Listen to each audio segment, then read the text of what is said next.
Satish Dhawan, with whom I had the privilege of serving in ISRO for many years,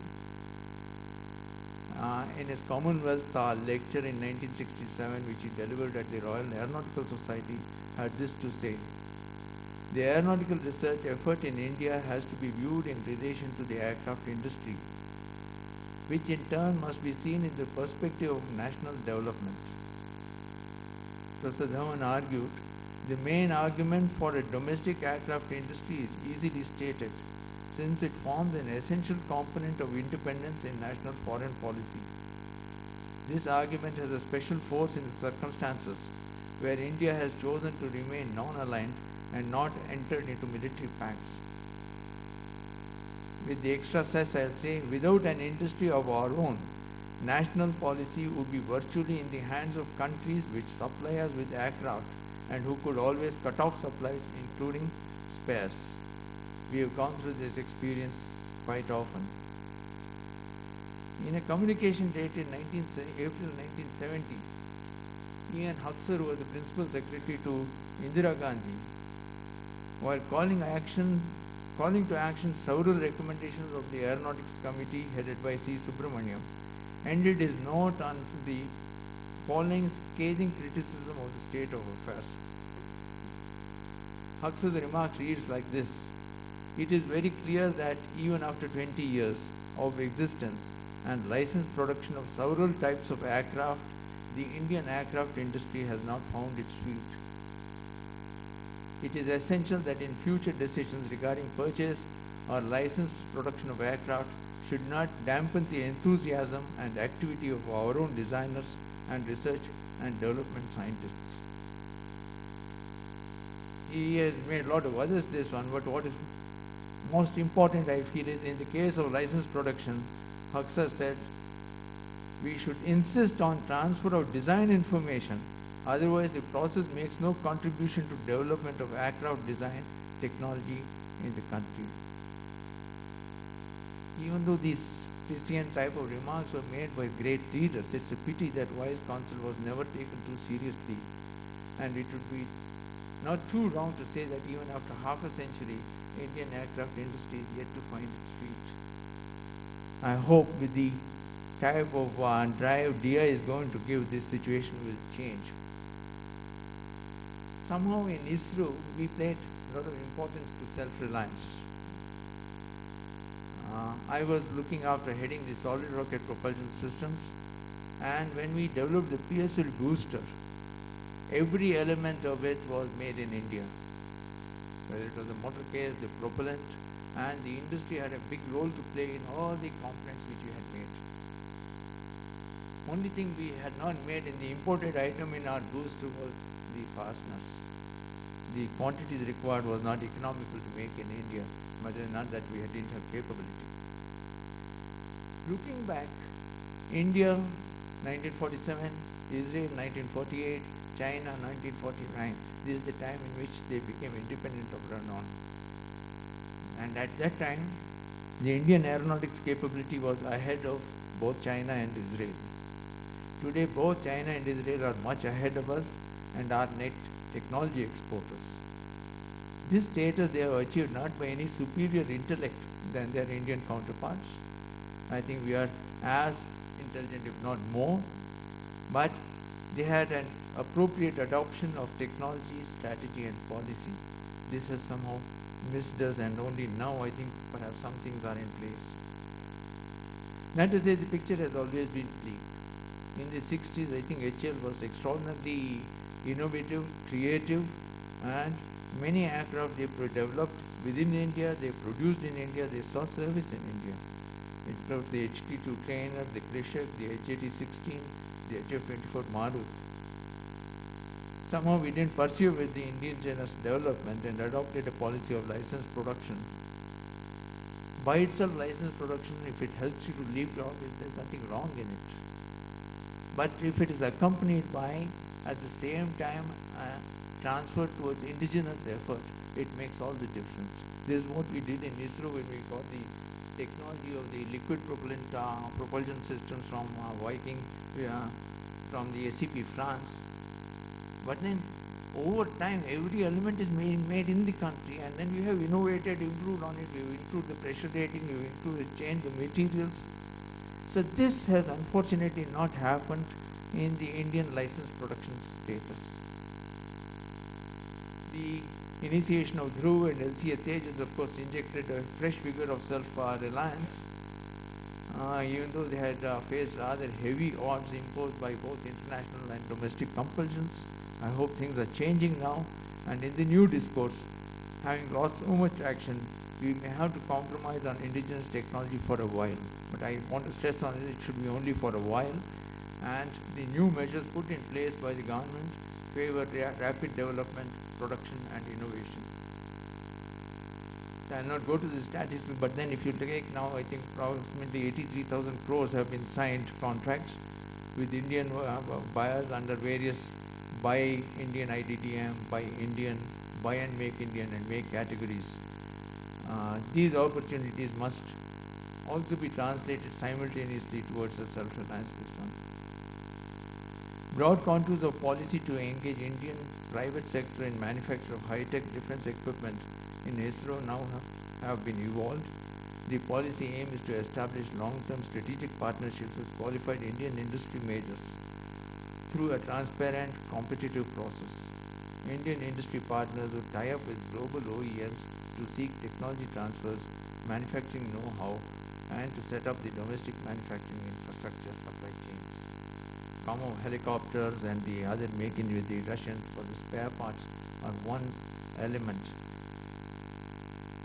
When we studied in our program the Chinese capabilities, it's a question of the type of offsets they put, the type of conditions they put, the type of learning they do, and how as a strategy they ensure that that learning develops into their own products, which not only dominate their market, also the export market.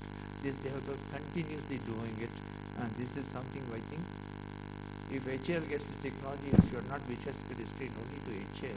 How exactly the ecosystem involving the defense labs, the academic institutions and all that therefore percolates down to the medium and small scale industry. So further indigenization as well as innovation is important.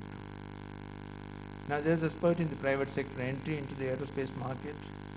Players like Tata Advanced Systems, Mahindra Aerospace, L&T, Wipro, Infrastructure Engineering, Reliance, many big players including Aquis are now in the defense and aerospace sector. Somebody may refer to the aerospace sector as the sunshine sector. It indeed is, and these tie-ups with their major international aero league players should help us to take us forward. The DPP 2016 rightly lays emphasis on Buy Indian and Buy and Make Indian with government funding, support till the level of prototype development. So there are a lot of incentives for medium and small scale industries to now take advantage of this, and the prototype level which supports the government this one to come forward.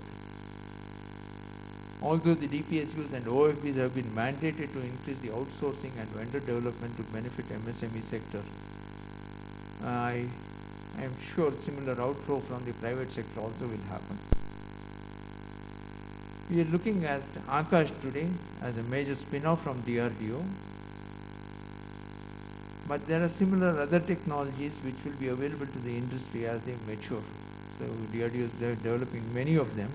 The same thing goes for outputs of the Space Department, which has long back cultivated a strong industrial support base for quite some time now.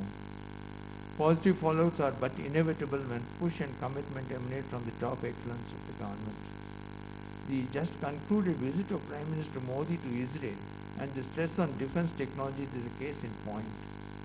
The joint statement of the two leaders reflected a new paradigm in stating the countries agreed that future developments in this sphere should focus on joint development of defense products, including transfer of technology from Israel, encompassing not only Make in India but a new concept of Make with India. I think you have certain things which will flow from this, and we should evolve our own policies. How exactly do we take advantage of this to make more products with a self-realization motive, not only for our consumption but also for spending outside. Further point of interest was the CEO's forum where defense industries formed part of the discussion. One of the recommendations was to explore cooperating in third countries, particularly Africa. The 2017-18 budget earmarks nearly 86,000 crores for capital acquisitions of the defense forces. And aeronautics related expenditure, if I just totally track the Army, Navy and Air Force, was nearly 40,000 crores. If one ties this up with export possibilities, significant business potential is available to the industry in the large, medium and small scale sector. And I think this the minister has very clearly mentioned with regard to skilling and the human resource development requirements. With these opportunities as well as the offset considerations that are there, I think we need to look at how exactly we are going to utilize these offsets in an optimum way. Currently it's not being done in an optimum way, and HR and skilling are important in this one. While it's done at the ministry level, certain push, I think this requires serious attention. Bangalore is very uniquely endowed with the right environment. Leading world-class academic institutions, R&D labs, industries both in the medium and small sector as well as the big industries, they are all concentrated here. Individuals and university departments can be creative, but it requires association with industry to bring out the entrepreneurial skills as well as the innovation. So we need to convert the creativity which is available in our universities with our individual scientists through entrepreneurial skills into innovation, and that's where the industry comes in. In the Global Innovation Index, India is ranked 66 in the 2017 rankings. The last 10 days I had an opportunity to be in China, and in discussion Chinese are very, very proud that they have reached the innovation market to the below 25 level. They are very proud that part of the top 25 most innovative countries. Their rank currently is 22. Israel is ranked 17. Realizing this importance of the innovation, the government initiatives in the defense sector include creation of a defense innovation fund and a technology development fund. My urge is the industries, please come and innovate on this as much as possible so that we go further in the ranking ourselves. The government of Karnataka also has adopted a very supportive and proactive policy. We just heard about the aerospace park in Bangalore. I think there's one park already active in Belgavi also. So there are a lot of opportunities. The opportunities that are now available, therefore, should help us to move up the innovation ladder. This is essential to remain competitive and stay in the reckoning. As far as I see, there's a very, very positive outlook for growth of the defense industry, especially those related to aerospace. The opportunities are there, and it is for the industry also to step forward and take the plunge. Associations like DIIA are there to, they have taken, so Mr. Chowdhury very, very vigorously making notes on how exactly the DIIA itself could play a very important role. And we will be happy to partner DIIA in some whatever little bit we can do in this. I wish you all a very, very productive day ahead. I am certain the discussions in the panel and outside will provide very useful outcomes for us to act upon. Thank you very much for your patience. Jai Hind.